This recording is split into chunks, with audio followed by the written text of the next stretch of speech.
आज की इस वीडियो में मैं आप यूनिट 3 स्टार्ट करने जा रही हूँ and seriously it is also the most important unit of the this subject psychology health and wellbeing.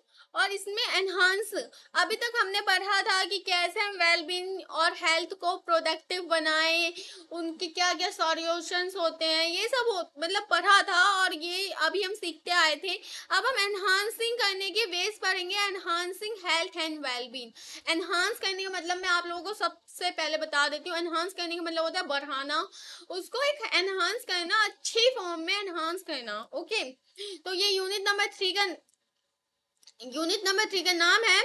और इसमें अब हम इसके ओवरव्यू करते हैं टॉपिक्स का। सबसे पहले लर्निंग ऑब्जेक्टिव्स होंगे जो होते ही हैं, इंट्रोडक्शन होगा, फिजिकल एक्टिविटी हम सबसे पहले पढ़ेंगे। फिजिकल एक्टिविटी में साइकोलॉजिकल बेनिफिट्स पढ़ेंगे हम। सॉरी फिजिकल एक्टिविटी में हम फिजियोलॉजिकल बेनिफिट पढ़ेंगे। फिजियोलॉजिकल बेनिफिट वो मैंने ध्यान नहीं दिया था, इसलिए गलती होगी और इस पे इतना ध्यान देने की जरूरत नहीं है। फिजिकल एक्टिविटी में हम मेंटल हेल्थ बेनिफिट्स भी पढ़ेंगे, इम्प्लीकेशंस ऑफ फिजिकल एक्टिविटी भी पढ़ेंगे, ऐसी स्ट्रेटजीज पढ़ेंगे, ऐसी कुछ तकनीकें पढ़ेंगे जिससे एनहांस होती है फिजिकल एक्टिविटी। इमोशनल रेगुलेशन भी पढ़ेंगे, सांवेगिक रेगुलेशन का मतलब होता है कि हमारा अपने इमोशंस में कितना कंट्रोल है, रेगुलेशन है। इमोशंस एंड हेल्थ भी पढ़ेंगे, फंक्शंस ऑफ बाय इमोशंस भी पढ़ेंगे, इमोशनल रेगुलेशन भी पढ़ेंगे, ways of enhancing positive emotion पढ़ेंगे and at the last of all the topics summary पढ़ेंगे and glossary and answer and question, and that's all for this. So let's start our learning objectives. We have to learn, explain the various kinds of physical activities. In this lesson, yeah, in this unit, we have to learn physical activities, to learn or discuss relationship between health and physical.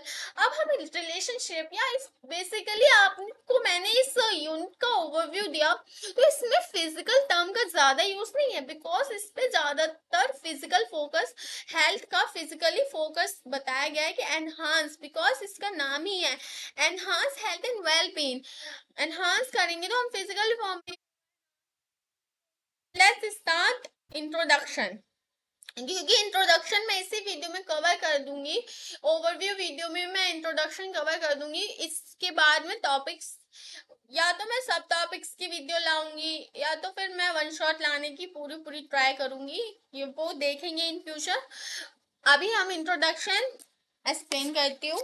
Introduction में various terms such as physical activity, बहुत सारे प्रकार की terms होती है जैसे physical activity, exercise and physical fitness, जो define करती हैं डिफरेंट कॉन्सेप्ट्स को। मतलब अब मैं बोथ लैंग्वेज में एक्सप्लेन कर रही हूँ, तो मैं हिंदी में बता देती हूँ हिंदी वाले मीडियम वाले बच्चों को कि जो शारीरिक एक्सरसाइजेस होती हैं या जो शारीरिक फिटनेस होती है, सेहतयाब इंसान होता है, उसकी डेफिनेशन ही ये कॉन्सेप्ट्स होते हैं। अब फॉर्मली हम बताएं कि जो precise description will help people distinguish between physical activity, exercise and physical fitness. अब हम हेल्थ की बात करें और WHO का नाम ना आए, ऐसा तो हो नहीं सकता। तो WHO वर्ल्ड हेल्थ ऑर्गेनाइजेशन के अकॉर्डिंग 2010 में physical activity is any skeleton muscle driven motion that causes the body to expend energy. इसका मतलब है WHO कहता है कि जो फिजिकल एक्टिविटी है वो स्केलेटन मसल्स को ड्राइवन करती है मोशन में, जिसकी वजह से कॉस्ट होती है शरीर को, मतलब expending muscle. Okay, kilo calories, अब आपने ये टर्म फर्स्ट टाइम सुना होगा, kilo calories are unit of the measurement of the. अब जो आपको यहाँ से याद कर लेना है कि जो किलो कैलोरीज है are the unit of measurement for this energy usage. Daily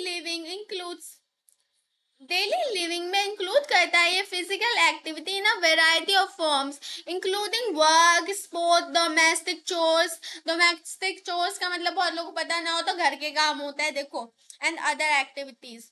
exercise जो होती है वो एक सब सेट होता है फिजिकल एक्टिविटी का।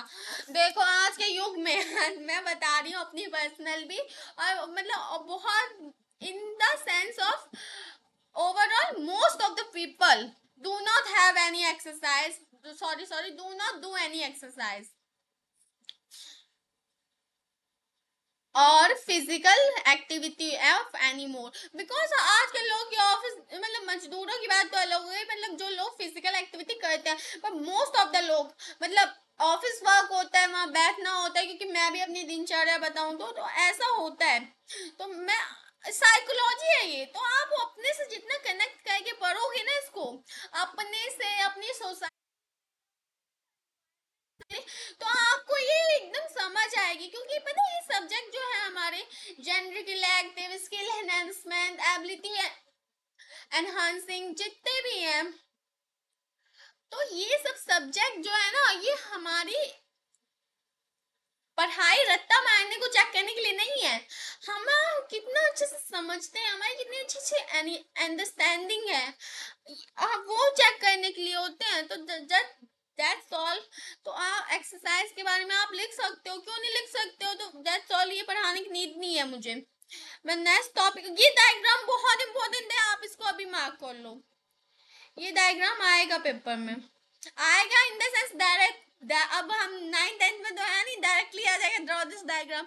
आप आंसर में अगर ये डायग्राम ड्रॉ कर दोगे तो मतलब आप पहले इंट्रोडक्शन दोगे ना, कोई भी आंसर लिखोगे तो इंट्रोडक्शन के बाद मतलब कहीं पे भी डायग्राम एक्सरसाइज का क्वेश्चन आ गया, आपने लिख दिया टाइप ऑफ एक्सरसाइज, कितने टाइप की होती है, there are 5 types of exercise, कितनी टाइप्स की, there are 5 types of exercise, isotonic, isokinetic, isometric, aerobic, aerobic, anaerobic और एरोबिक। ये डायग्राम ड्रॉ कर दिया, बस टीचर आप पे फिदा हो गया, फ्लैट हो गया, बस नंबर मिल जाएंगे। तो ये डायग्राम एक्सरसाइज का टाइप्स ऑफ एक्सरसाइज वाला, देयर आर 5 टाइप्स ऑफ, और इनकी एक्सप्लेनेशन मैं कर दूंगी नेक्स्ट टॉपिक में कि एक्सरसाइज के प्रकार। So please stay with my channel, thanks for watching, thank you, bye bye, please do like, share and subscribe my video, thanks।